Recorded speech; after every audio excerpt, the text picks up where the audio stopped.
About 10 years ago, when I was 60, I was real energetic and real naive. So I got this plan together where us old people could change the next generation. And here was the plan. I even submitted the plan to the Christian Legal Council to find out what's legal. They said absolutely legal. I said, why don't we set a goal like we do the United Fund in town? Put a prayer goal. And here was how the plan works. And I think it's God's plan. If every student went to a retired person and gave the first name of the students in their class and the teacher's name, and asked them to sign a commitment to pray 30 minutes for those children by name, 30 minutes total, but by name, not just praying like the grass in the field with individual plants, which they need individual attention. Sign a commitment to pray for 30 minutes a day, every day school's in session. Come together and make sure that every student in the school system is prayed for. Actually, it shouldn't be hard if every student be prayed for 2 or 3 times a day by 2 or 3 people. Because let's say, and I think I'm low on this number, 20 people in a classroom. If you have a church that has 50 senior citizens, 20 people per classroom, that's 50 people. That means that those 50 people will be praying for 1,000 students every day school in session. That means that the Holy Spirit would lead them and go to that child. Now God said His word never came back void. So why wouldn't we want to do that? Well, I was naive and I thought the preachers would go for it. So I went to 100 preachers, no, really about 200 preachers in South Georgia and North Florida, and presented the plan to them.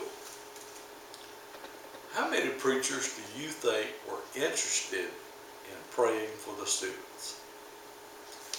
1. I couldn't believe it. I was discouraged, and I kind of gave up. Because I couldn't believe it. Because I knew that prayer makes a difference. And I knew senior citizens have got the time. And when they came together and prayed, the Holy Spirit would start moving in them and moving in their churches and their families. And God would start moving.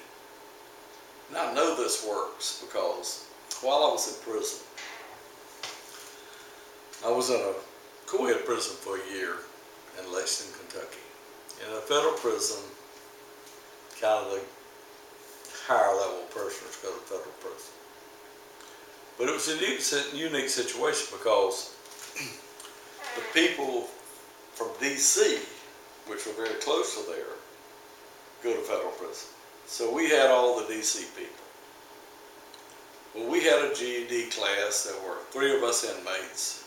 There were teacher assistants with the teacher. And there were 3 other GED classes.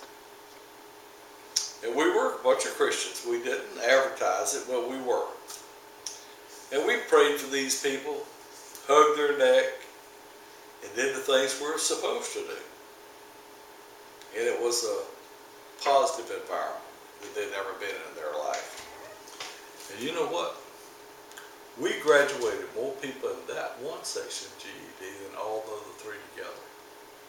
I know God can make a difference. I've seen the difference. But He's not going to make a difference until He's released. And He is released through us. Now, there's no reason us as senior citizens can't come together and get us a prayer plan for our community. At least, if you're a grandparent and you go to church and claim to be a Christian, Mom and Daddy, you can pray for 40 students a day. That's 2 classrooms. And you know, your prayers will make a difference. And what your prayers will do, it'll draw you closer to those students because you'll find a spiritual connection. And then you'll go down and you'll want to meet those students. Might even help the teacher in the classroom. Wouldn't that be nice? We can make a difference. But we're only going to make a difference if we get together and get a plan and do something. Being isolated, depending on preachers, is not going to work. I had in my head that that's the way to do it. We'd go see the preachers, and they would fall in love with this plan. Because how could it not be of God? For us to pray for our younger people, and they'll change? I mean, I couldn't believe it. Unfortunately, they weren't interested. They're interested in church. We need to get interested in Jesus, and we need to get interested in our children. And pass on the righteousness of God to 1,000 generations. But we're not going to do it sitting home watching television and just attend church services.